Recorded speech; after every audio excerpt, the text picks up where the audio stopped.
तो चलिए वेकअप जिंदगी में जैसा कि हम हर रोज करते हैं, हम शुरुआत करते हैं उन खबरों से जो अलग अलग अखबारों की सुर्खियां बनी हैं। और देश में जो इन दिनों मुद्दा गरमा रहा है वो है नोटबंदी का। ऐसे में जनसत्ता में जो आज खबर छपी है वो ये है कि जनता उत्तेजित है और हो सकते हैं दंगे। यानी कि सुप्रीम कोर्ट ने केंद्र की नोटबंदी की अधिसूचना को चुनौती देने वाली याचिका पर उच्च न्यायालयों के विचार करने पर रोक लगाने से इनकार कर दिया है।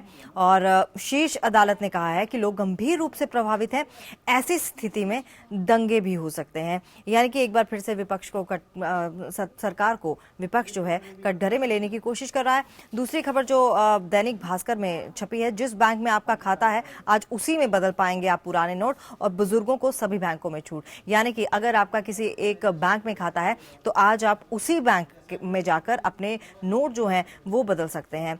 इसके अलावा दैनिक जागरण में जो खबर है वो है किसानों तो जिस बैंक में आपका खाता है आज उसी में बदल पाएंगे आप पुराने नोट, और बुजुर्गों के लिए जो है आज सभी बैंकों में छूट है। यानी कि बुजुर्ग सीनियर सिटीजन जो है वो किसी भी बैंक में जाकर अपने बैंक के काम कर सकते हैं, लेकिन बाकी लोग जो है वो सिर्फ उसी बैंक में जा सकते हैं जिस बैंक में आपका खाता है। आगे बढ़ते हैं। देश भर के बैंक आज सिर्फ वरिष्ठ नागरिकों को ही अपनी सेवाएं देंगे। रविवार को सभी बैंक बंद रहेंगे। इंडियन बैंक एसोसिएशन ने ऐलान किया है कि आज सभी बैंकों में सिर्फ बुजुर्ग नागरिकों को ही 500 और 1000 रुपए के नोट बदलने की सुविधा होगी। बंद होने के बाद बैंकों में भारी भीड़ के मद्देनजर बुजुर्ग नागरिकों को यह सुविधा प्रदान की जा रही है। यानी बुजुर्गों के लिए बैंक आज खुले रहेंगे और बाकी लोगों के लिए आज बंद रहेंगे। हालांकि पुराने नोट जमा करने की सुविधा सबके लिए बनी रहेगी। इसके अलावा आज बैंक अपने तय समय के अनुसार काम करेंगे। दरअसल पिछले दिनों बुजुर्गों को लाइन में खड़े होने को लेकर लगातार सवाल खड़े किए जा रहे थे। लंबी लाइनों की वजह से बुजुर्गों को नोट बदलने में दिक्कत हो रही थी। हालांकि सरकार ने बैंकों को सीनियर सिटीजन्स के लिए अलग से लाइन की व्यवस्था कराने का भी आदेश दिया था। इसके साथ ही वित्त मंत्रालय ने कहा था कि काले धन को किसी अन्य व्यक्ति के बैंक अकाउंट में जमा करने पर उस बैंक धारक के खिलाफ भी सख्त कार्रवाई की जाएगी जिसके अकाउंट में वो पैसा जमा किया जा रहा है। बैंक अकाउंट होल्डर के खिलाफ कानूनी कार्रवाई भी की जा सकती है। आयकर अधिनियम के तहत अपने बैंक खातों के दुरुपयोग की अनुमति देने वालों पर मुकदमा दर्ज किया जाएगा। सरकार ने लोगों से अपील की है कि वो काले धन को परिवर्तित करने वालों के लालच में ना आए और इस तरीके से काले धन को सफेद करने के अपराध में भागीदार ना बने तथा इसे समाप्त करने में सरकार से जुड़कर उनकी मदद करें। हमने निश्चय लिया है कि कल का दिन यानी शनिवार को हम अपने कस्टमर्स के जो पेंडिंग वर्क्स हैं उनको कंप्लीट करने की चेष्टा करेंगे। और कल का दिन हम एक्सचेंज ऑफ नोट्स की जो प्रतिक्रिया है वो हम नहीं करेंगे, लेकिन सीनियर सिटीजन्स के लिए हम एक्सेप्शन जरूर रखेंगे। और हमारे साथ इन्हीं सब बातों पर चर्चा करने के लिए स्टूडियो में मौजूद हैं कुमार राकेश, वरिष्ठ पत्रकार। आपका बहुत बहुत स्वागत है। तो जिस तरह से सरकार नए नए नियम ला रही है और किस तरह से जनता को कम से कम परेशानी हो इसके लिए कोशिश कर रही है, ये कोशिश कहाँ तक कारगर साबित हो पाएगी? आने वाले 30 दिसंबर तक 50 दिनों का समय मांगा है। ऐसा तमन्ना कि जो स्थिति बनी है अभी देश में और जो बन रही है अपने आप में भयावह है, और इन सभी परिस्थितियों के मद्देनजर देखने पर ऐसा लगता है कि सरकार ने पूरी तैयारी के साथ ये जो भी नोटबंदी का कार्यक्रम था लाया है वो पूरी तैयारी के साथ नहीं आई। नरेंद्र मोदी प्रधानमंत्री के नीयत को लेके किसी को शंका नहीं है, ना पक्ष को ना विपक्ष को, लेकिन जो नीति है, जो उसका क्रियान्वयन है और उसके बाद की जो स्थिति है उसको लेके सभी अचंभित हैं। जैसा कि सुप्रीम कोर्ट ने भी कहा है कि कुछ भी हो सकता है, दंगे तक की टिप्पणी कर दी सुप्रीम कोर्ट ने। ये बहुत बड़ी टिप्पणी है किसी भी सरकार के लिए, किसी भी स्थिति के लिए, किसी भी व्यवस्था के लिए। बिल्कुल, और ये चीज़ पहले दिन से ही सामने आ रही है कि व्यवस्था सही से नहीं थी, इम्प्लीमेंटेशन अच्छा से नहीं हुआ, एग्जीक्यूशन सही से नहीं हुआ। अब जो आज है कि सीनियर सिटीजन्स की ही लाइन लगेगी, और दूसरी चीज़ की अगर आपके बैंक अकाउंट में अगर आप किसी का और का पैसा जमा करवा रहे हैं तो उस पर भी लगाम कसी जाएगी। ये कहाँ तक संभव हो सकता है?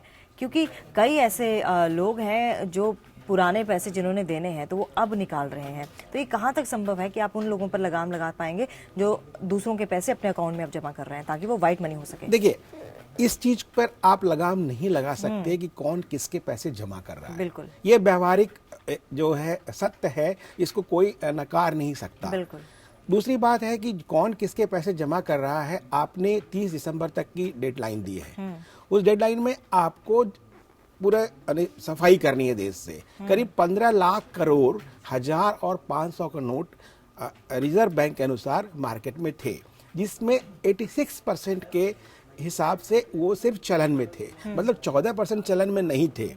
उसके बाद अभी तक करीब 3 लाख करोड़ के आसपास जो आकलन दिया गया है वो नोट अभी तक आप जमा हुए हैं। मतलब अभी भी मार्केट में कहा जाए कि 10 लाख करोड़ के आसपास नोट हैं आज तक के स्थिति के अनुसार जो डेडलाइन है। रिजर्व बैंक की जो नीतियां रही हैं उन नीतियों में यदि देखा जाए वो पूरी जो बुनियादी उनके फार्मूले हैं, जो उनमें नियम है, 59 नियम है रिजर्व बैंक के, जिसमें कि 79 बार बदलाव किया जा चुका है। अभी जो कोर्ट में कुछ लोग गए हैं उसमें एक बात आई है, ये धारा उप 2 करके एक जो क्लॉज है रिजर्व बैंक के, उसके अनुसार जो किया गया उचित नहीं बताया जा रहा है। तो कानूनी तौर से और गैर कानूनी तौर से, व्यावहारिक तौर से, दोनों हिसाब से देखा जाए कि जो स्थितियां हैं भयावह है। कौन किसके खाते में डाल रहा है उसको कैसे पहचानेंगे आप, क्योंकि आपने एक लिमिट दिया हुआ है। अब उसके अलावा इसके लिए सरकार कुछ नहीं कर पा रही है कि पेट्रोल पंप हो या मेडिकल स्टोर हो या हॉस्पिटल हो कि वो पुराने नोट स्वीकार करें। आप देखिए, पहले उन्होंने कहा कि 11 तारीख के रात तक करेंगे, फिर उन्होंने कहा कि 14 तक करेंगे, फिर उन्होंने कहा 24 तारीख तक करेंगे। मतलब इससे लगता है कि सरकार की नीतियां जो है ना, एक रूपता नहीं है और उनमें पहले सोच विचार कर निर्णय नहीं लिया गया। मुझे लगता है कुछ तथाकथित जो नौकरशाह हैं नरेंद्र मोदी को कहीं न कहीं अंदर से नुकसान पहुंचाना चाह रहे हैं, या उनकी व्यवस्था में कहीं न कहीं एक हैमर करना चाह रहे हैं कि जिससे कि वो गलत मैसेज जाए। जो कि मैं पहले भी कह रहा हूँ, अभी कह रहा हूँ, किसी को उनकी नीयत को लेकर कोई खोट नहीं है। सभी लोग चाहते हैं देश में भ्रष्टाचार समाप्त हो, एक रूपता आए, काला धन ना हो देश में, सब कुछ ठीक है, लेकिन उसको किस तरह से क्रियान्वयन करेंगे उसको लेकर कई तरह की भ्रम की स्थिति पैदा हुई है। इससे आम जन परेशान है। देखिए, आप लुधियाना मार्केट की बात आई, आज की तारीख में उलन का विश्व का सबसे बड़ा बाजार है, ठप पड़ा हुआ है। वहाँ के व्यापारियों की का कमेंट है कि हम पहले किसान आत्मदाह करते थे, अब हम आत्मदाह करेंगे। यहाँ जितने साप्ताहिक बाजार लगते थे सूना पड़ा है। कल मैं 1-2 मार्केट देखा, वहाँ लगा कि क्या भूकंप आया है या कोई इसके यहाँ किसी के यहाँ कोई मर गया है कि शोक की लहर है। मतलब लगा क्या होने वाला है देश में, उसको देख के लगता है। बिल्कुल, फायदा जो होगा वो बात की बात है, और उसके वो सबसे बड़ा चैलेंज है सरकार के लिए कि अगर आप 50 दिन मांग रहे हैं और सब लोग आपके साथ हैं और आपके साथ परेशानियों के साथ जूझ रहे हैं, तो वो 50 दिन बाद क्या निकल के आएगा, कितने काला धन आपके पास आएगा, ये सबसे बड़ा चैलेंज होगा सरकार के लिए। और जैसा कि आपने बताया कि इससे सबसे बड़ी मार जो पड़ रही है वो छोटे तबके वाले लोगों को पड़ रही है, जो स्मॉल ट्रेडर्स हैं। एक्चुअली जो स्मॉल ट्रेडर्स हैं जो कि रोज का काम करते हैं, और जो गरीब है। और दूसरी बात, एक प्रधानमंत्री का जो बयान आया वो अपने आप में बहुत ही अचंभित करने वाला है कि गरीब जो है चैन की नींद सो रहा है और अमीर जो है नींद की गोलियां खा रहा है। तो आप समाजवाद लाना चाह रहे हैं कि आप बीच में दूरियां पैदा कर रहे हैं, खाई पैदा कर रहे हैं समाज में। ये भी एक सही बयान किसी भी परिप्रेक्ष्य में नहीं कहा जा सकता कि उनके बात में जो दम दिखाई दे रहा था। गरीब क्यों खुश होगा? यदि खुश भी होगा, अमीर के पास पैसा है तो वो उसके पॉकेट में तो नहीं आ रहा ना। बिल्कुल। तो चलिए, आप बने रहिए हमारे साथ। फिलहाल आगे बढ़ते हैं। शुक्रवार को नोटबंदी पर सुनवाई के दौरान सुप्रीम कोर्ट ने केंद्र सरकार की इस दलील को नामंजूर कर दिया कि नोटबंदी को लेकर देश भर में हाईकोर्ट और निचली अदालतों में दर्ज मामलों की सुनवाई पर रोक लगा दी जाए। सुप्रीम कोर्ट ने कहा कि हम कैसे लोगों के लिए अपने दरवाजे बंद कर सकते हैं जबकि इतने बड़े पैमाने पर समस्या का सामना करना पड़ रहा है। चीफ जस्टिस टीएस ठाकुर की अध्यक्षता वाली 2 सदस्यीय बेंच ने आगाह किया कि लोगों को अगर कोर्ट आने से रोका गया तो सड़कों पर दंगे हो सकते हैं। बेंच के मुताबिक उसने संज्ञान लिया कि लोग धन के लिए व्यग्रह हो रहे हैं और घंटों की कतार में खड़े रहने की हिम्मत दिखा रहे हैं। बेंच ने व्यवस्था दी कि देश भर में मामले दर्ज होना अपने आप में ही संकेत है कि समस्या गंभीर है और कितनी बड़ी है। चीफ जस्टिस ठाकुर ने इंगित किया कि वो अदालतों में राहत के लिए आ रहे हैं, हम अपने दरवाजे उनके लिए बंद नहीं कर सकते हैं। बेंच ने साफ किया कि वो इस दलील को इस हद तक ही विचार कर सकती है कि सारे मामलों को दिल्ली ट्रांसफर कर दिया जाए। चीफ जस्टिस ठाकुर और जस्टिस अनिल आर दवे की बेंच ने अटॉर्नी जनरल मुकुल रोहतगी से अपनी आशंकाएं जताते हुए कहा कि ये बहुत गंभीर है, गहन विचार की जरूरत है। लोग व्यग्र हो रहे हैं, लोग प्रभावित हो रहे हैं, दंगे भी हो सकते हैं। ये एक बड़ी बात जो कही है।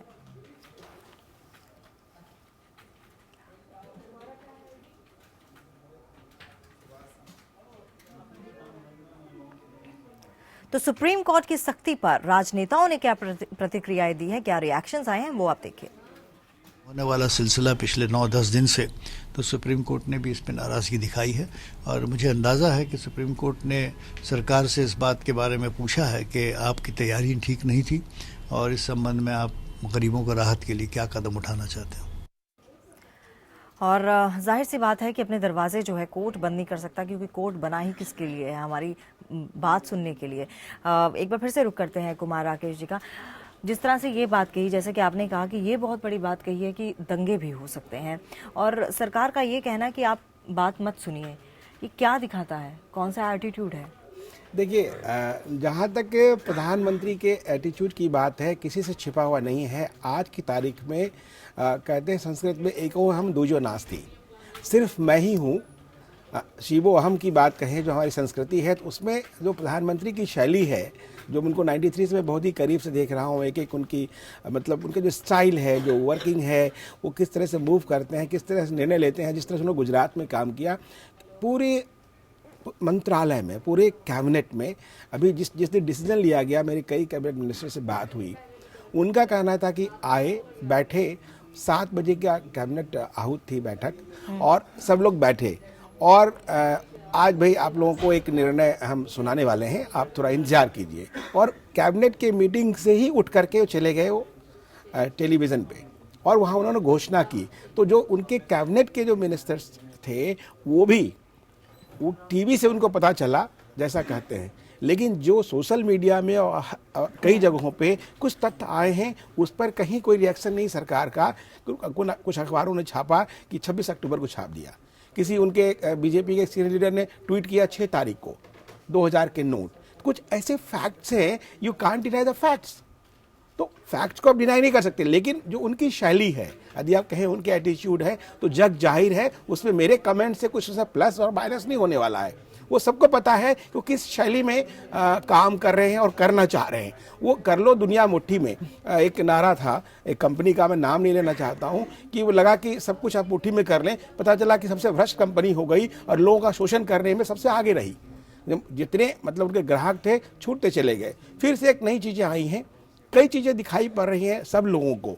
तो ये परिस्थितियां और स्थितियां सरकार के अंदर और बाहर किस मुकाम पे देश को ले जाएगी, अपने आप में ये चिंता और चिंतन का कारण है। और इसको जब तक आप नहीं सोचेंगे, सब मिलकर नहीं सोचेंगे, तब तक वो दिक्कतें आएंगी। आपने निर्णय लिया, बहुत अच्छा, आपने गोपनीयता बरती, जैसा कि दावा कर रहे हैं, चलो बहुत अच्छा, लेकिन 50 दिन तक कोई भूखा तो नहीं रह सकता ना। आपने आपका जो इन्फॉर्मिटी है, जो आपके इम्प्लीमेंटेशन का जो तरीका है, वो बिल्कुल सही नहीं है। वो सबको पता चल रहा है, आपको पता चल रहा है, लेकिन आपने पूरे देश को टेकन फॉर ग्रांटेड ले लिया। सबका साथ सबका विकास की बात कर रहे हैं और सिर्फ अपनी बातें कहते हैं, सुनते हैं और थोपते हैं। ये कहाँ का न्याय है? हमारे यहाँ का, हमारी जो संस्कृति है, सत्यमेव जयते की संस्कृति है। आप देखिए जो अशोक स्तंभ बना हुआ है, 3 शेर है, उसके नीचे लिखा है सत्यमेव जयते। जो सत्य बोलेगा वही जिंदा रहेगा, नहीं तो शेर बैठा हुआ है। ये हमारे देश की संस्कृति है, हमारा मूल रूप है, मूल आधार है, उसको आप बदल नहीं सकते एक बार की। पॉलिटिकली आप जो कर रहे हैं वो आपका एजेंडा हो सकता है, आपको करना चाहिए, ठीक है, आप भाजपा से भी हैं, जो भी हैं, लेकिन जो देश के लिए है, जो देश हित में है, उसको आपको सोचना पड़ेगा। इसके कई उपाय थे, कई लोगों से मेरी बातचीत हुई, आप इनकम टैक्स फ्री कर देते, या पहले 1000 करते, फिर 500 करते, या फिर आप सीधा कहते ठीक है भाई बैंकों को अलाउ करते, चलो आप जितनी जिनके पास है एफडी कर दो। लेकिन इस तरह से जो आपने एक स्थितियां पैदा की है, हम लोग तो एक सैलरी क्लास लोग हैं, मजदूर लोग हैं, जर्नलिस्ट के पास क्या होता है, लेकिन जिनके पास है या जो भी है, वो कितना काला और कितना सफ़ेद हुआ, ये अपने आप में अभी 30 दिसंबर के बाद पता चलेगा कि कितना किसका सफ़ेद हुआ, किसका कितना काला हुआ, कौन कितना दावा करता है, कौन कितना क्लेम करता है। और साथ साथ एक बात ये भी है कि आपने तो वादा किया था कि विदेशों से काला धन लाएंगे, उनका क्या हुआ? 15 लाख सभी के अकाउंट में जाएंगे, उनका क्या हुआ? तो मेरे कहने का मतलब है कि सच कहने में बहुत लोगों को बुरा लगता है, मुझे उसकी चिंता नहीं है, लेकिन सच को जानना भी चाहिए, समझना ही पड़ेगा। अल्टीमेटली देश जो है अपने आप में कई प्रकार के संस्कृतियों से बना देश है। ये एक राज्य नहीं है, ये देश है। यहाँ 40 इकाइयाँ हैं और सबकी संस्कृति अलग है, सबकी कार्य संस्कृति अलग है, लोगों की सोच, सबको आपको इकट्ठा करके देश हित में काम करना है। फिर भी हमारी शुभकामनाएं हैं कि उन्होंने एक जो कदम उठाया है प्रधानमंत्री नरेंद्र भाई मोदी ने कि कुछ अच्छा हो देश के लिए, तो सब लोग उसमें जुड़े हुए हैं। क्या बुजुर्ग और क्या युवा और क्या सब लोग उसमें उनके साथ खड़े हैं। लेकिन अब 50 दिन क्या 100 दिन ले लीजिए आप, 200 दिन लीजिए आप, सब आपके साथ हैं, लेकिन कुछ तो कीजिए। लेकिन ये ऐसे ही बात बार-बार बोल करके उससे सच बोलेंगे झूठ, कब तक आप लोगों को इस तरह बहलाते रहेंगे, फुसलाते रहेंगे। चीज़ें सामने आना चाहिए, रिजल्ट सामने आना चाहिए। 55 लोगों की मौत हो चुकी है अभी तक, बुजुर्गों की और लोगों की। विपक्ष क्या बोलता है छोड़ दीजिए, लेकिन इस कारण से ऐसा क्या हम लोगों ने एक आम आदमी ने अपराध कर दिया। चलिए आगे बढ़ेंगे। जाहिर सी बात है, अलग अलग लोगों की अलग अलग राय है। एक तबका ऐसा भी है जो कहता है कि हम सब करने को तैयार हैं, हम सपोर्ट करते हैं इस फैसले का, चाहे कुछ भी हो जाए। लेकिन एक तबका ऐसा भी है जिसको बहुत सारी परेशानियों से जूझना पड़ रहा है। आप कुली का उदाहरण ले लीजिए, उनकी जो पूरा जीवन यापन है वो बहुत प्रभावित हुआ है, क्योंकि छुट्टे नहीं हैं लोगों के पास। तो ये जो छोटे छोटे लोग हैं उनके साथ थोड़ी मुश्किलें आ रही हैं। आगे बढ़ते हैं। लेकिन नोटबंदी को लेकर जहां देश लाइन में खड़ा है, तो वहीं नेता इस मुद्दे पर जमकर सियासत कर रहे हैं। इन सबके बीच जनता के दुख दर्द की परवाह किसी को नहीं है। हाँ, दुख बांटने के नाम पर राजनीति चमकाने की कोशिश हर कोई कर रहा है। संसद के दोनों सदनों में नोटबंदी के मुद्दे पर शुक्रवार को भी सरकार और विपक्ष के बीच तीखी बहस हुई, जिसके कारण कार्यवाही बार बार बाधित हुई और अंततः सदन की बैठक दिन भर के लिए स्थगित करनी पड़ी। गौरतलब है कि सरकार ने 8 नवंबर को 500 और 1000 रुपए के नोट बंद किए जाने के निर्णय के बाद कई दिशा निर्देश जारी किए हैं। नोटबंदी के बाद पूरे देश में बैंकों और एटीएम के सामने पुराने नोट बदलने और नकदी निकासी के लिए लंबी कतारें लगी हुई हैं। उधर प्रधानमंत्री मोदी ने नोटबंदी के मुद्दे पर शुक्रवार को राष्ट्रपति प्रणब मुखर्जी से मुलाकात भी की। मुलाकात में मोदी ने राष्ट्रपति को अभी तक के उपायों के बारे में जानकारी दी। बताया जा रहा है कि राष्ट्रपति ने नोटबंदी के फैसले को ठीक बताया है।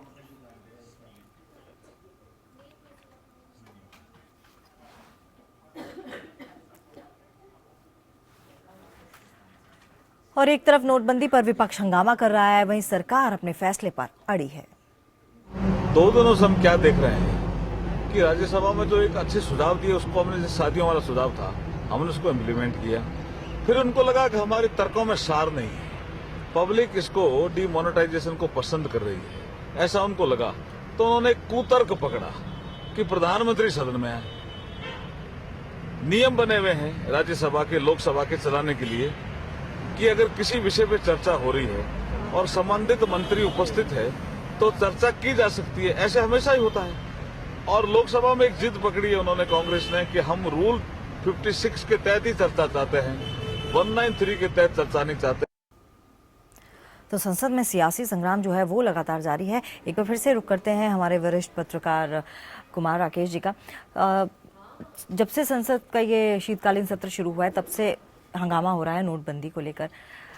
हमेशा ऐसा देखा गया है, किसी एक पर्टिकुलर बात को लेकर हंगामा होता है और जो संसद का सत्र होता है वो भेंट चढ़ जाता है। इस बार भी ऐसा ही लग रहा है, क्योंकि मुझे नहीं लगता कि कोई विकल्प निकल के आएगा। देखिए, ये बात तो तय है कि प्रधानमंत्री नरेंद्र भाई मोदी अपने इस फैसले को बदलने वाले नहीं है। हाँ, ये तय है, ये तय है। आप जितना भी हंगामा कर ले, ये अरविंद केजरीवाल या ममता बनर्जी जो 3 दिन का जो अल्टीमेटम दिया है, उससे मुझे लगता है कुछ होने वाला नहीं है। क्योंकि जो लोगों की भावनाएं हैं उस निर्णय के साथ है। मैंने पहले भी बोला कि उनकी नीयत को लेके किसी को संदेह नहीं है। उन्होंने बहुत ही अच्छा काम किया प्रधानमंत्री ने, लेकिन साथ साथ उसके जो क्रियान्वयन को लेकर के है, उसको लेकर रंज हो सकता है, रोष हो सकता है, वो परेशानियां है। लेकिन जिस तरह से विपक्ष जिस तरह से बात कर रही है, तो विपक्ष खुद ही कटघरे में खड़ी है। अरविंद केजरीवाल अपनी क्रेडिबिलिटी खो चुके हैं पूरी तरह से।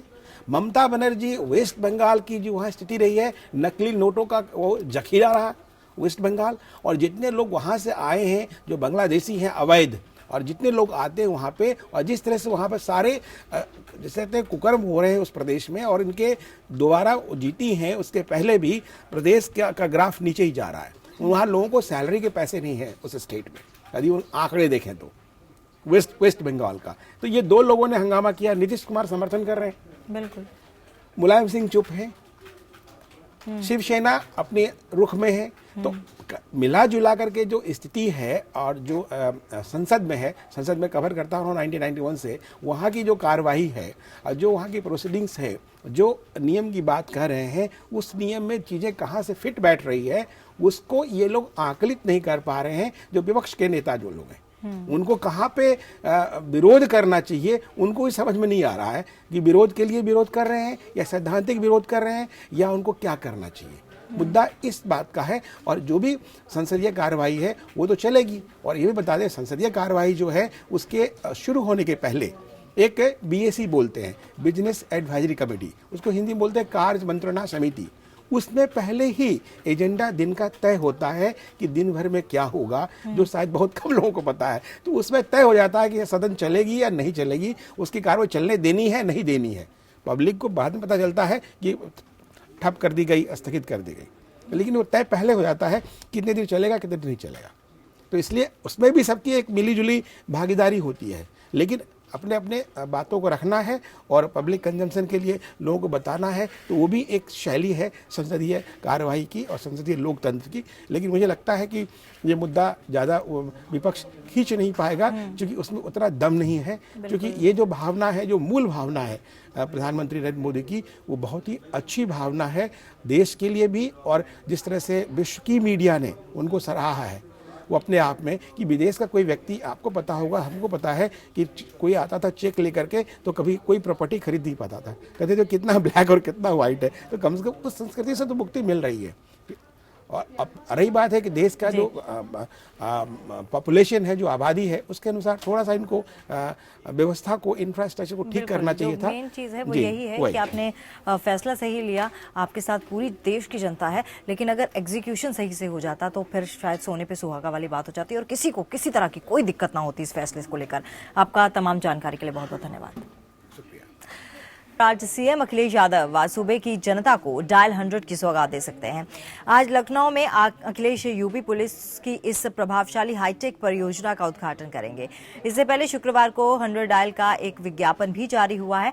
दरअसल इसके जरिए महज एक फोन कॉल और 10 मिनट में स्पॉट पर मदद के लिए पुलिस के जवान पहुंच जाएंगे। आपको बता दें डायल 100 क्या है। दरअसल आज शाम 6 बजे के बाद कोई भी शिकायतकर्ता पुलिस को 100 नंबर पर फोन करेगा तो वो लखनऊ हेडक्वार्टर में उठेगा।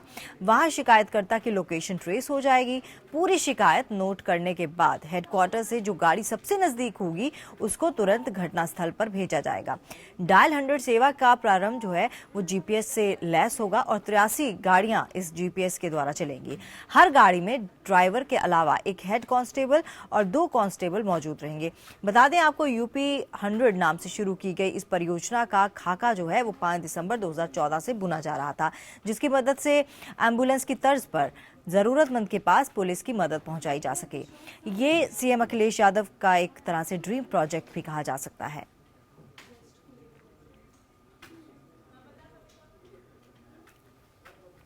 और इधर मुख्यमंत्री अखिलेश यादव आज बरेली की जनता को भी 300 करोड़ की सौगात देंगे। लखनऊ में डायल 100 सेवा के लोकार्पण के बाद सीएम जिला जेल, शाहमतगंज और IVRI ओवरब्रिज के अलावा 70 समाजवादी आवास, 7 मॉडल स्कूल्स का लोकार्पण करेंगे। 30.30 करोड़ की लागत से शाहमतगंज फ्लाईओवर और करीब 45 करोड़ की लागत से IVRI फ्लाईओवर को सरकार मंजूरी दे चुकी है। रामगंगा नगर में 1.25 करोड़ की लागत से समाजवादी आवास भी बनकर तैयार हो चुके हैं। शिक्षा की दृष्टि से अत्यंत पिछड़े इलाकों में 3.25 करोड़ की लागत से 7 मॉडल स्कूल्स बनाए गए हैं। गरीबों के लिए नगरीय विकास प्राधिकरण से 200 से ज्यादा आवास बनाए गए हैं।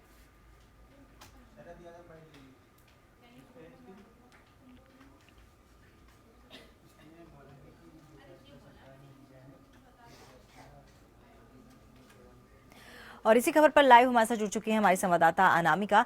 अनामिका, आज बहुत बड़ा दिन माना जा सकता है यूपी के लिए, क्योंकि एक तरह से डायल 100 जो अखिलेश यादव का ड्रीम प्रोजेक्ट है, आज उसका उद्घाटन हो जाएगा। अब बिल्कुल देखिए, मुख्यमंत्री अखिलेश यादव ने 2 साल पहले ही ये कहा था कि बहुत जल्द हम ऐसी व्यवस्था करने वाले हैं कि जो शिकायतें होती हैं आमतौर पर पुलिस के रिस्पांस ना होने की या फ़ोन रिसीव ना होने की, ऐसी समस्याओं से कम लोगों को निजात मिलेगी और एक कॉल करने पर आपकी जो समस्या है वो सुनी जाएगी और आपकी लोकेशन जानते हुए वहाँ पे पुलिस के जो टीम है वो वहाँ पहुँच जाएगी। और 2 साल के बाद आज जो है मुख्यमंत्री अखिलेश यादव ये तोहफा पूरे प्रदेश को देने जा रहे हैं। हालांकि आज रात 8 बजे के बाद डायल 100 पे कोई भी कॉल कर सकता है, ये फ़ोन लाइंस खुल जाएंगी और शुरुआती दौर में 11 जनपद ऐसे हैं जहां पे ये सेवाएं जो है शुरू की जा रही हैं, यानी कि ट्रायल बेसिस पे 11 जिले ऐसे उत्तर प्रदेश के जहां पे वहां के लोग कॉल कर सकते हैं और उनकी समस्याएं सुनी जाएंगी। अगर बात करें इस योजना की तमन्ना तो कल इसको लेकर के एक महत्वपूर्ण मीटिंग हुई थी जिसमें डीजीपी जावेद अहमद से लेकर के प्रमुख सचिव गृह देवाशीष पांडा और तमाम जो वरिष्ठ अधिकारी हैं, कल वो डायल 100 का जो भवन बनाया गया है शहीद पथ पर, वहाँ पे वो मौजूद थे और पूरी की पूरी मॉनिटरिंग की गई कि किस तरह से जो है ये पूरा का पूरा जो मेगा कॉल सेंटर है, कमांड सेंटर है, कॉन्टैक्ट सेंटर है, कैसे काम करेगा, पूरी की पूरी फंक्शनिंग कैसे होगी। और अब सब कुछ तैयार लगभग हो चुका है। जिन लड़कियों को जो कस्टमर एग्जीक्यूटिव्स होंगी उनको पिछले 1.5 महीने से ट्रेनिंग दी जा रही है, वो भी बिल्कुल ट्रेंड हो चुकी हैं। जो सिस्टम्स वहाँ पे लगाए गए वो प्रॉपर तरीके से रन कर रहे हैं और ऐसे में आज मुख्यमंत्री अखिलेश यादव लखनऊ शहीद पथ पे जो प्रोग्राम ऑर्गेनाइज किया गया वहाँ पे वो इस प्रोग्राम का या इस बड़ी परियोजना का वो शुभारंभ करने जा रहे हैं, उद्घाटन करने जा रहे हैं। जाहिर तौर पर सरकार का कार्यकाल खत्म होने जा रहा है, लेकिन इस पूरे कार्यकाल को देखिए आप तो कई बड़ी ऐसी घटनाएं हुई हैं पूरे प्रदेश में जिसने बार बार उत्तर प्रदेश सरकार की कानून व्यवस्था को लेकर के जो नीतियां रही हैं उसको सवालों के घेरे में खड़ा किया है। और यही वजह है कि कानून व्यवस्था को लेकर के सरकार ने बहुत अहम फैसले भी किए हैं और अब बड़ा फैसला जो है वो ये भी है कि डायल 100 परियोजना के जरिए कम से कम सरकार फ़ोन कॉल्स का जवाब देगी, जनता की समस्याएं सुनेंगी। जीपीएस सिस्टम इसमें है, वायरलेस सिस्टम है, इसके अलावा जो डायल 100 से रिलेटेड जो 3000 गाड़ियां हैं जिसमें इनोवा भी है, बुलेरो भी है, जो लखनऊ ही नहीं बल्कि प्रदेश के अलग अलग जिलों में अलग अलग हाईवेज पर चौराहों पर तैनात रहेगी। जैसे अगर आसपास की घटना पता चलती है वैसे ही वो गाड़ी वहां पर पहुंचेगी और जो भी पीड़िता है या पीड़ित है उनके पास पहुंच करके प्रॉब्लम को सॉल्व करेगी या घटनास्थल पे जानकारी लेते हुए त्वरित कार्रवाई करेगी। तो एक क्विक रिस्पांस पुलिस की जो सबसे पहली रिस्पांसिबिलिटी होती है उसको फुलफिल करने के लिए उत्तर प्रदेश सरकार की एक बड़ी योजना है जिसका उद्घाटन आज मुख्यमंत्री अखिलेश यादव करने वाले हैं। और ठीक इसी योजना का शुभारंभ मुख्यमंत्री अखिलेश यादव बरेली में भी करेंगे। हालांकि बरेली को मुख्यमंत्री अखिलेश यादव आज बहुत बड़ा तोहफा भी देने जा रहे हैं। करीब 300 करोड़ की परियोजनाएं हैं अलग अलग डिपार्टमेंट्स की, फिर चाहे वो समाजवादी आवास योजना हो, हाईवेज हो, बहुत सारे चीज़ें ऐसी हैं जिसको लेकर के काफ़ी समय से वादा किया था मुख्यमंत्री अखिलेश यादव ने बरेली को, जिसको आज वो पूरा करने जा रहे हैं। बरेली में जाकर के करीब 10:30 बजे मुख्यमंत्री अखिलेश यादव का लखनऊ में कार्यक्रम है। इसके बाद वो 12:30 बजे बरेली में मौजूद होंगे जहाँ पे वो बड़ी परियोजनाओं को शुभारंभ करेंगे और बरेली को कई सौगातें देंगे। जी अनामिका, कुल मिला के नवंबर का महीना जो है वो समाजवादी पार्टी के लिए बहुत अहम है क्योंकि इसी महीने अखिलेश यादव का जन्मदिन भी आता है और कई ऐसी योजनाएं हैं जो उनके ड्रीम प्रोजेक्ट्स हैं उनका वो लोकार्पण करेंगे, जैसे कि आगरा लखनऊ हाईवे का भी, एक्सप्रेसवे का भी वो उद्घाटन करेंगे। उसके अलावा तमाम ऐसी योजनाएं हैं जिनका उद्घाटन नवंबर के महीने में होने जा रहा है। देखिए तमन्ना, नवंबर का महीना उत्तर प्रदेश सरकार के लिए, समाजवादी पार्टी के लिए या अखिलेश यादव के लिए बेहद अहम कई मायनों में होने जा रहा है क्योंकि सरकार की जो महत्वाकांक्षी योजनाएं हैं, फिर चाहे वो डायल 100 हो या फिर वो आगरा एक्सप्रेसवे हो, बहुत सारी योजनाएं जो है वो इसी महीने शुरू होने वाली है। इसके अलावा अखिलेश यादव की जो रथ यात्रा थी जिसका पहला चरण जो था वो खत्म हो गया था, जो दूसरा चरण है वो भी बहुत जल्द शुरू होने वाला है, उसको लेकर तैयारियां चल रही है, वो भी बहुत जल्द शुरू होगा। इस बीच मुलायम सिंह यादव का जो चुनावी शंखनाद है गाजीपुर से वो भी होगा, उसको लेकर के जो तैयारियां हैं, जो बातचीत है या जो वहाँ पर किस तरह का शंखनाद होगा, किस तरह का ऐतिहासिक रैली होगी वहाँ पर, उसको लेकर के खाका तैयार किया जा रहा है जिसमें मुख्यमंत्री अखिलेश यादव भी मौजूद रहेंगे। कई बड़े आयोजन होने वाले हैं समाजवादी पार्टी के नवंबर के महीने में ही, साथ ही साथ चुनाव को लेकर के चूंकि बहुत जल्द अधिसूचना लागू होने वाली है, उससे पहले जो सरकार ने वादे किए थे वो जो धीरे धीरे पूरे हो रहे हैं, आप फिर चाहे वो डायल 100 हो, फिर चाहे वो आगरा एक्सप्रेसवे हो, बहुत सारी चीज़ें ऐसी हैं जो इसी महीने खत्म हो रही हैं और सरकार ने जो जो वादे किए थे वो पूरे हो रहे हैं। तो जाहिर तौर पे सूबे की सरकार के लिए महीना बहुत ही अहम होने वाला है। हालांकि इस बीच सरकार को कई झटके भी लगे हैं, परिवार में जो कलह हुई है इसकी वजह से सरकार की जो छवि है कहीं ना कहीं वो भी धूमिल हुई है, लेकिन विकास कि पुल के जरिए कम से कम अखिलेश यादव जो है वो सत्ता का जो सफर है वो पूरा करने की जरूर कोशिश करेंगे और कोशिश यही है चलिए कि अनामिका, जो तमाम जानकारी के लिए आपका बहुत बहुत धन्यवाद। तो नवंबर का महीना बहुत अहम रहेगा, तो अनामिका आपसे और खबरों पर भी जानकारी लेंगे, आप बने रहिएगा हमारे साथ। हम आगे बढ़ते हैं। भारतीय जनता पार्टी के राष्ट्रीय अध्यक्ष अमित शाह आज युवाओं के साथ यूपी की मन की बात करेंगे। अमित शाह लखनऊ में युवा टाउन हॉल के जरिए युवाओं के साथ सीधा संवाद करेंगे। जाहिर है कि बीजेपी यूपी में हर तबके के लोगों को आकर्षित करने की कोशिश में लगी है। एक तरफ जहां पूरे प्रदेश में परिवर्तन यात्रा निकाली जा रही है, वहीं हर जिले के लिए अलग से यूपी के मन की बात रैली भी आज की जा रही है। और आज अमित शाह युवाओं के साथ सीधा संवाद कर उन्हें बीजेपी के साथ जोड़ने की कोशिश करेंगे।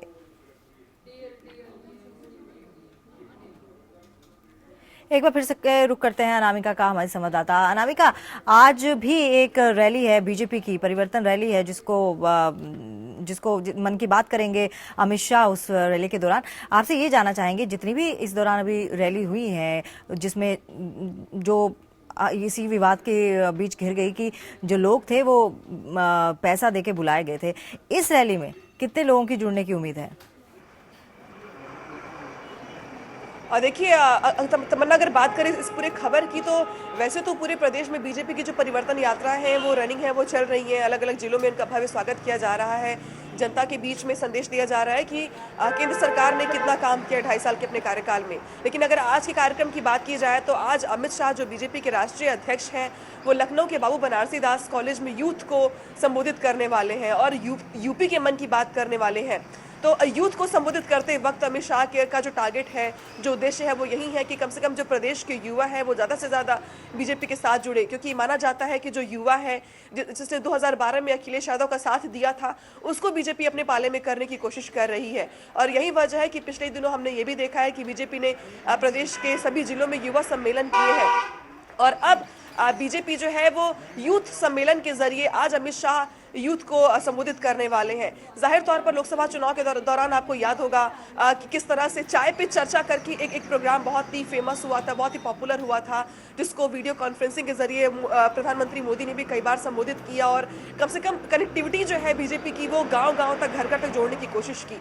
कुछ ऐसा ही आज भी होने वाला है। जब अमित शाह यूथ को संबोधित करेंगे तो उसकी जो रिकॉर्डिंग होगी वो जो वीडियो कॉन्फ्रेंसिंग होगी उसके जरिए, या फिर जो वीडियो कॉन्फ्रेंसिंग के अलावा जो प्रचार के जो जरिए माध्यम है, चाहे वो सोशल नेटवर्किंग साइट हो या फिर फेसबुक हो, उनकी वीडियो क्लिप्स को शेयर करके कम से कम यूथ को बीजेपी के साथ जोड़ने का पूरा प्रयास होगा बीजेपी का। तो आज अमित शाह लखनऊ में बाबू बनारसी दास कॉलेज में यूथ को संबोधित करने वाले हैं। जाहिर तौर पर जिस तरह से 500,000 के नोट बंद करके कम से कम केंद्र सरकार ने ये संदेश देने का प्रयास किया है कि काले धन को खत्म करने के लिए मोदी सरकार कड़े से कड़े कदम उठा रही है, उसको भी अमित शाह अपने आज भाषण में शामिल करेंगे और क्रेडिट लेने का पूरा प्रयास करेंगे।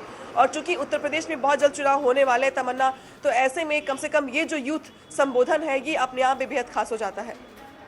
चलिए अनामिका, यानी कि आज बहुत ही अहम दिन है। एक तरफ जहां पर डायल 100 समाजवादी पार्टी का ड्रीम प्रोजेक्ट, उसका उद्घाटन होगा, तो दूसरी तरफ अमित शाह भी अपनी एड़ी चोटी का जोर लगा देंगे यूथ को अपने साथ कनेक्ट करने के लिए। आप बने रहिए अनामिका हमारे साथ। और पिछले काफी समय से प्रियंका गांधी के चुनाव प्रचार करने को लेकर तरह तरह के कयास लगाए जा रहे हैं। कभी खबरें आती हैं कि वे पूरे उत्तर प्रदेश में चुनाव कैंपेन करेंगी, कभी ये कहा जाता रहा कि वो सिर्फ रायबरेली अमेठी में ही प्रचार करेंगी। इन तमाम कयासों के बीच शुक्रवार को उत्तर प्रदेश कांग्रेस के अध्यक्ष राज बब्बर ने साफ कर दिया कि प्रियंका गांधी से उत्तर प्रदेश के चुनावों में ज्यादा से ज्यादा समय देने की गुजारिश की गई थी और वो इसको लेकर बहुत ही पॉजिटिव भी हैं। ऐसी उम्मीद की जा रही है कि वो रायबरेली अमेठी से बाहर निकलकर चुनाव प्रचार करेंगी। राज बब्बर का कहना है कि प्रियंका गांधी के आने से काफी फायदा होगा। उन्होंने साफ किया कि अभी चुनाव को लेकर रणनीति बन रही है, समय और रणनीति के साथ कांग्रेस के चुनाव प्रचार की योजना बनाई जाएगी। एक बार फिर से रुक करते हैं अनामिका का। अनामिका, प्रियंका गांधी कांग्रेस का ऐसा चेहरा है जो हमेशा से ही इस चीज को लेकर उनकी क्रेडिबिलिटी बनी रही है कि अगर प्रियंका गांधी को किसी तरह उतारा जाए तो पार्टी को काफी ज्यादा फायदा मिलेगा। तो अब क्योंकि प्रियंका गांधी कहा जा रहा है कि पूरे यूपी में चुनाव प्रचार करेंगी, तो कितना फायदा मिल सकता है पार्टी को?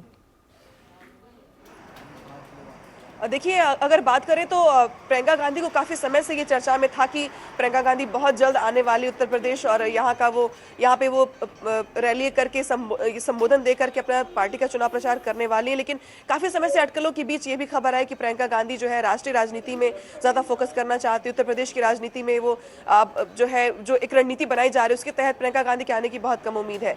लेकिन लगातार जो यूपी इकाई है कांग्रेस की, इनकी ओर से ये आग्रह किया जा रहा था कि अगर प्रियंका गांधी उत्तर प्रदेश में करके प्रचार करती हैं, तो जिस तरह से राहुल गांधी की किसान यात्रा को लोगों का रिस्पांस मिला है, सफलता मिली है, अगर प्रियंका गांधी आ जाती तो सोने पर सुहागा हो जाएगा और कांग्रेस को उसका ज्यादा फायदा मिलेगा। और कल जिस तरह से मीटिंग हुई है दिल्ली में, यूपी के प्रभारी गुलाम नबी आज़ाद उसमें शामिल रहे, राज बब्बर प्रदेश अध्यक्ष वहाँ पे शामिल रहे हैं, और अब ये खबर आ रही है कि प्रियंका गांधी ने भी आग्रह स्वीकार कर लिया है और इलाहाबाद से प्रियंका गांधी अपने प्रचार की शुरुआत कर सकती हैं, ऐसी भी खबरें हैं। साथ ही साथ खबर ये भी है कि उत्तर प्रदेश के जो मंडल है, मंडल वाइज प्रियंका गांधी प्रचार करेंगी और जाहिर तौर पर जो जीती हुई सीटें जहाँ पे उम्मीद है कांग्रेस को कि वो सीट कांग्रेस जीत सकती है, उन सीटों पर कांग्रेस का ज़्यादा फोकस होगा कि प्रियंका गांधी वहां प्रचार करे ताकि जीत की जो गुंजाइश है वो ज़्यादा बढ़ जाए। और ऐसे में जहां पे महागठबंधन को लेकर के कयास तेज हो रही हैं, अगर प्रियंका गांधी उत्तर प्रदेश में प्रचार करने के लिए आती हैं कांग्रेस के लिए, तो जाहिर तौर पर कांग्रेस को फायदा होगा इसका। हालांकि जो फाइनल ब्लूप्रिंट है उनके प्रचार को लेकर के, जो डेट्स हैं वो कब कब होंगे, किस किस तरह से वो आएंगी उत्तर प्रदेश में प्रचार के लिए, क्या उनके रहने का भी कोई तैयार किया जा रहा है खाका कि वो उत्तर प्रदेश में प्रवास करें और रह करके प्रचार करें, या फिर वो डायरेक्टली दिल्ली से आके प्रचार करेंगी, या फिर कौन कौन से ऐसे जिले होंगे जहां पे प्रियंका गांधी जाएंगी, इन सब को लेकर के भी सवाल बरकरार है। लेकिन फिलहाल इतना जरूर पॉजिटिव रिस्पांस प्रियंका गांधी की ओर से है कि वो बहुत जल्द उत्तर प्रदेश में प्रचार के लिए अपनी हामी भर चुकी हैं और डेट्स बहुत जल्दी आ जाएंगे। जी, और अनामिका आपसे आप पूछना चाहेंगे, रायबरेली और अमेठी हमेशा ही प्रियंका गांधी वहां पर प्रचार करती आई हैं, तो अब रायबरेली और अमेठी के बाद अगर यूपी में वो प्रचार करती हैं तो क्या माना जाए, किस तरह की रणनीति जो है वो कांग्रेस की तरफ से बन सकती है? प्लीज अपना सवाल दोहराएं तमन्ना। जी, आपसे ये पूछना चाहेंगे कि कांग्रेस किस तरह की रणनीति बना के आगे इस इलेक्शंस में अपने आप को प्रोजेक्ट कर सकती है?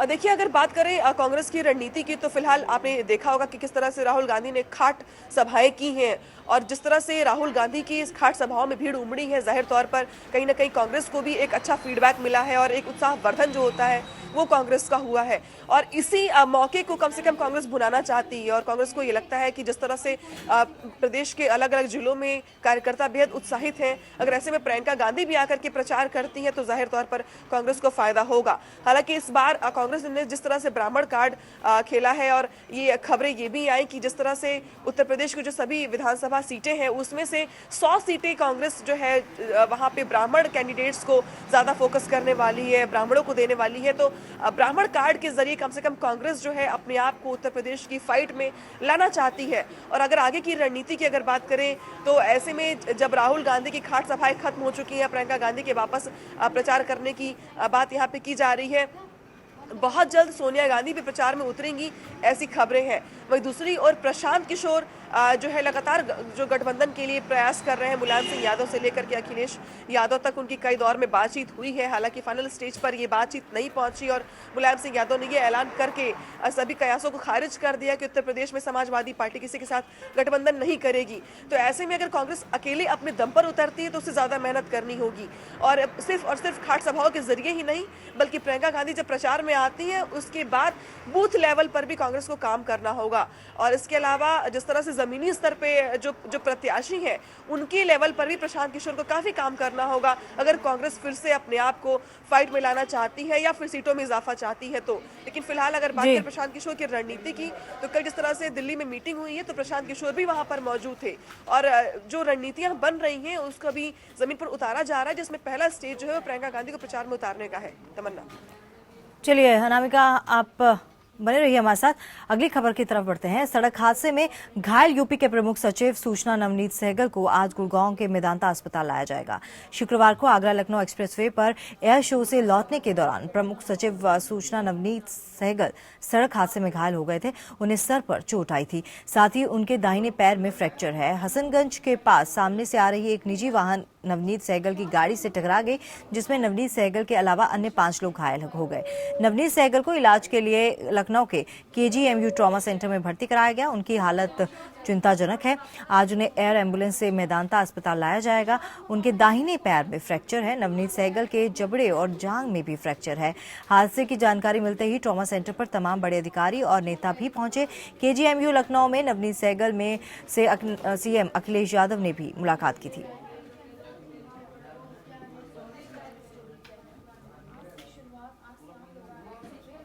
सहगल जी का ऑपरेशन हो गया है और वो ऑपरेशन थिएटर से बाहर आकर के ICU में भर्ती हैं, लेकिन उनकी हालत चिंताजनक है।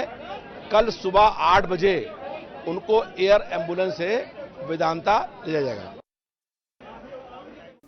चलिए एक बार फिर से रुक करते हैं अनामिका का। अनामिका, कितने बजे उनको एयर एम्बुलेंस से दिल्ली लाया जाएगा? और देखिए, अगर बात करें प्रमुख सचिव सूचना नवनीत सहगल की हालत की, तो फिलहाल कल जिस तरह से देर शाम 3 बजे के करीब एयर शो से लौटने के दौरान एक एक्सीडेंट हुआ जिसमें उन्हें काफ़ी गंभीर चोटें आई हैं। उनका दाहिना पैर फ्रैक्चर है, हेड इंजरी काफ़ी ज़्यादा है। हालांकि डॉक्टर्स बार बार ये कह रहे हैं कि खतरे से बाहर है नवनीत सहगल, लेकिन उनकी जो हालत है वो गंभीर बनी हुई है और जो उनका ड्राइवर है वो फिलहाल वेंटिलेटर पे है। ऐसे में बेहतर इलाज के लिए और जो चीज़ें जो उनके एक आध ऑपरेशन और होने हैं उसके लिए उनको वेदांता शिफ्ट किया जाना है। आज सुबह 8 बजे जो है फिलहाल अगर अभी की बात करें तो वहाँ पे तैयारियां चल रही हैं और एयर एम्बुलेंस के जरिए उनको आज वेदांता शिफ्ट किया जाएगा। हालांकि डॉक्टर से बार बार ये पूछा जा रहा है। कल मुख्यमंत्री अखिलेश यादव भी ट्रॉमा सेंटर उन्हें देखने के लिए पहुंचे थे। उसके बाद जो मेडिकल बुलेटिन उनका जारी हुआ है उसमें ये ज़रूर कहा जा रहा है कि वो खतरे से बाहर है, घबराने की कोई बात नहीं है, लेकिन फिलहाल जो स्थिति है उनकी, जो फ्रैक्चर्स है, जो चोटें आई हैं उनको, वो गंभीर हैं और जो ब्लीडिंग उनको हो रही है सर से वो काफ़ी ज़्यादा हो रही है और इसीलिए और बेहतर इलाज के लिए उन्हें आज वेदांता शिफ्ट किया जाना है। जाहिर तौर पर मुख्यमंत्री अखिलेश यादव का जो ड्रीम प्रोजेक्ट था आगरा एक्सप्रेसवे, वहाँ पर कल एयर शो हुआ उन्नाव में और वहाँ से लौटने के दौरान ही नवनीत सहगल को गंभीर चोटें आई हैं और जाहिर तौर पर परसों जो है अगर बात करें तो वो आगरा एक्सप्रेसवे का उद्घाटन भी होना है तमन्ना। तो ऐसे में एक बड़ा झटका उत्तर प्रदेश सरकार के लिए, क्योंकि नवनीत सहगल मुख्यमंत्री अखिलेश यादव के बेहद जी, तो आज उनको मेदांता हॉस्पिटल लाया जाएगा। दिल्ली के मेदांता हॉस्पिटल में इनका इलाज होगा ताकि उनको अच्छी फैसिलिटी जो है वो हॉस्पिटल मिल सके और जल्द से जल्द वो स्वस्थ हो सके। आपका बहुत बहुत धन्यवाद अनामिका तमाम जानकारी के लिए। चलिए अब रुक करते हैं झारखंड की खबरों की और क्या है झारखंड की अहम खबरें जानते हैं रांची में मौजूद हमारे संवाददाता रफी समी से। जी रफी, आज क्या होने वाला है दिन भर झारखंड में? जी, झारखंड की अगर महत्वपूर्ण खबर की बात करें तो झारखंड में मुख्यमंत्री रघुवर दास ने लगातार ये ऐलान किया है, ये घोषणा की है कि झारखंड में आपराधिक घटनाओं को रोकने के लिए, अपराधियों पर लगाम लगाने के लिए, नक्सलियों पर लगाम लगाने के लिए लगभग 10,000 पुलिसकर्मी और 2,500 सहायक पुलिसकर्मियों की नियुक्ति होगी, जिसके तहत पूरे राज्य में सुरक्षा व्यवस्था को पुख्ता किया जाएगा। वहीं दूसरी तरफ, एक तरफ मुख्यमंत्री का ये बयान आता है, वहीं दूसरी तरफ राज्य के लगभग 50,000 होमगार्ड के जवान जो ट्रेनिंग कर चुके हैं वो अपनी सीधी नियुक्ति को लेकर के आंदोलनरत है। लगातार होमगार्ड के जवान आंदोलन कर रहे हैं और ये मांग कर रहे हैं कि जिस तरह से मुख्यमंत्री के द्वारा ये बयान दिया जाता है और ये घोषणा की जाती है कि 10,000 पुलिसकर्मी की नियुक्ति होगी, 2,500 सहायक पुलिसकर्मियों की नियुक्ति होगी, और जबकि हम लोग ट्रेनिंग कर चुके हैं, हम लोगों की नियुक्ति नहीं हो रही है, ये कहाँ का इंसाफ है, ये कैसा सरकार का इंसाफ है। इन सब मांगों को लेकर के लगातार होमगार्ड के जवान आंदोलनरत हैं। पूरे राज्य भर के विभिन्न जिलों से आए होमगार्ड के जवान काफ़ी दिनों से राजधानी रांची में आंदोलन कर रहे हैं और लगातार रांची में ये बताने की कोशिश कर रहे हैं सरकार को कि पहले इनकी नियुक्ति हो, उसके बाद जिस तरह की भी घोषणा हुई है सरकार उसकी अमली जमा पहनाए। इसके मद्देनजर बताना चाहूँगा कि होमगार्ड के जो जवान हैं इन्होंने ट्रेनिंग कर लिया है और एग्जाम में कहीं ना कहीं इन्हें विफलता हासिल हुई है, लेकिन सीधी नियुक्ति की जब बात आ रही है तो ये चाहते हैं कि पहले इन्हें प्राथमिकता दी जाए। चलिए रफी, तमाम जानकारी के लिए आपका बहुत बहुत धन्यवाद। तो आगे बढ़ते हैं और देश भर में आज बुजुर्गों के लिए बैंक खुलेंगे। आज सिर्फ बुजुर्ग ही नोट बदलवा सकेंगे। मुंबई में भी सभी बैंकों में इसके लिए विशेष इंतजाम किए गए हैं। बता दें कि 9 दिनों के बाद भी पब्लिक को आज भी कई सारी परेशानियों का सामना करना पड़ रहा है।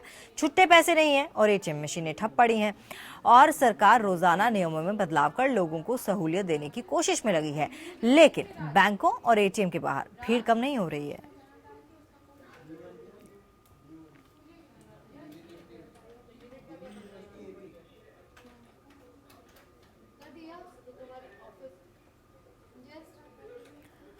और मुंबई में क्या हालात हैं, बैंकों ने क्या इंतजाम किए हैं, बात करते हैं संवाददाता स्वीटी अधिमूलम से। स्वीटी, 9 दिन बीत गए हैं, 9 दिन बाद किसी तरह की राहत मिल रही है मुंबईकरों को?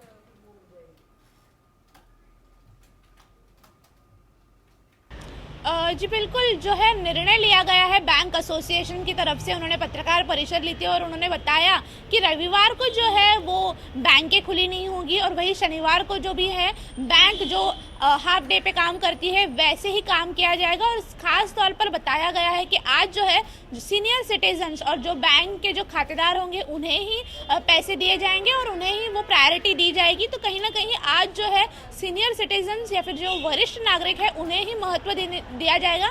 आज बैंकों के बाहर शायद भीड़ कम हो, क्योंकि आज के दिन जो है सीनियर सिटीजन्स ही बैंकों से पैसे निकाल सकते हैं, वही आज एक्सचेंज नहीं होगा। तो ये देखना होगा कि जैसे ही मुंबई में बैंक्स खुलते हैं, आज शनिवार का दिन है, तो क्या कुछ भीड़ होती है, क्योंकि लगातार 9 दिनों से जो है मुंबई के बैंकों के बाहर एक लंबी कतार देखने मिली है। तो ऐसे में जो निर्णय आया है बैंक एसोसिएशन की तरफ से, इसके बाद क्या कुछ असर पड़ता है, क्योंकि जो आम जनता है वो बैंकों के बाहर दिखाई पड़ रही है। तो ऐसे में आज सीनियर सिटीजन्स को ही जो है प्रायोरिटी दी गई है बैंकों से पैसे निकालने की। तो ऐसे में कौन कौन बाहर आते हैं ये देखना होगा। वही बात करें तो अब जो है आम तौर पर बैंक जो है वो काम करने वाली है और रविवार को जो है बैंक खुले नहीं रहेगी। तो इसका एक कहीं ना कहीं फटका जो है वो आम जनता को पड़ेगा, क्योंकि अभी भी जो लोग हैं उनके पास कैश नहीं है, छुट्टे पैसे नहीं है। कई लोग जो है एटीएम के पास 2-2, 3-3 घंटे लाइन लगा रहे हैं, लेकिन जैसे ही उनका नंबर आता है तो कैश खत्म हो जाते हैं। तो ये जो परेशानी है मुंबईकरों को खास तौर पर जो है झेलनी पड़ रही है। वही अब जो मुंबई में रविवार को भी बैंक्स बंद रहेंगे तो इसका कहीं ना कहीं असर मुंबईकरों को खास तौर पर पड़ेगा। जी स्वीटी, आपका बहुत बहुत धन्यवाद तमाम जानकारी के लिए। तो बैंकों में जो लंबी कतारें देखने को मिल रही थी, शायद आज इस फैसले के बाद ना मिले, क्योंकि आज सिर्फ और सिर्फ सीनियर सिटीजन्स ही बैंक में जा सकेंगे और अपने नोट जो हैं वो बदलवा सकेंगे। आगे बढ़ते हैं और नजर डालते हैं सुपरफास्ट पर। आज 5 राज्यों की 12 लोकसभा विधानसभा सीटों पर उपचुनाव हो रहे हैं। नोटबंदी के 11वें दिन भी देश में हालात जस के तस हैं। लोग कैश के लिए बैंक में घंटों लाइन लगाए खड़े हैं, या तो एक एटीएम से दूसरे एटीएम भटक रहे हैं। ऐसे में ये उपचुनाव केंद्र में सत्तारूढ़ बीजेपी के नोटबंदी के अहम फैसले के बाद आम जनता के बीच पहली कड़ी चुनावी परीक्षा भी साबित होगी। अपोलो अस्पताल में भर्ती तमिलनाडु की मुख्यमंत्री जयललिता पूरी तरह से ठीक हो रही हैं और उनकी सेहत में अच्छा सुधार हो रहा है। हालांकि अस्पताल के चेयरमैन ने इसकी वजह भी बताई कि उन्हें अस्पताल से क्यों छुट्टी नहीं दी जा रही है। डॉक्टर रेड्डी ने कहा कि जयललिता का मानसिक स्वास्थ्य पूरी तरह से अभी सामान्य नहीं है और वो जब चाहे घर जा सकती हैं। फिलहाल आज पूर्व प्रधानमंत्री इंदिरा गांधी की 100वीं जयंती है। इस मौके पर दिल्ली में कांग्रेस अध्यक्ष सोनिया गांधी और कांग्रेस उपाध्यक्ष राहुल गांधी ने श्रद्धांजलि दी। इसके साथ ही पीएम मोदी ने भी ट्वीट कर इंदिरा गांधी को श्रद्धांजलि दी। इधर इस मौके पर उत्तर प्रदेश कांग्रेस कमेटी कार्यालय नेहरू भवन 10 माल एवेन्यू लखनऊ में दोपहर के समय पुष्पांजलि का आयोजन किया गया। इस मौके पर प्रदेश अध्यक्ष श्री राज बब्बर, सांसद सहित कई वरिष्ठ नेतागण मौजूद रहेंगे। आज दिल्ली यूनिवर्सिटी का 93वां दीक्षांत समारोह है। इस मौके पर 700 डिग्रियां प्रदान की जाएंगी। डीयू इंडोर स्टेडियम में आयोजित होने वाले इस समारोह में वर्ष 2015 में पढ़ाई पूरी करने वाले छात्र छात्राओं को डिग्री और मेडल प्रदान किए जाएंगे।